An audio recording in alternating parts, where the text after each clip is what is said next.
A small group of 10th graders sitting around a computer in my bedroom. There is laughter, discussion, sharing ideas, and lots of cookies.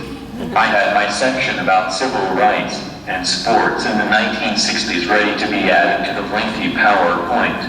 Another student was creating the Jeopardy game. A young woman was writing up the plan for our class presentation. Another two guys were figuring out what we would all wear.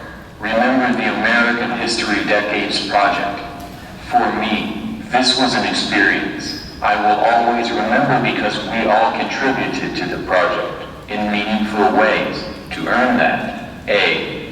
In addition to learning about the 60s, I believe we all learned a lot more about teamwork, respecting differences, helping others, and knowing that each of us has so much to offer when working together towards a goal.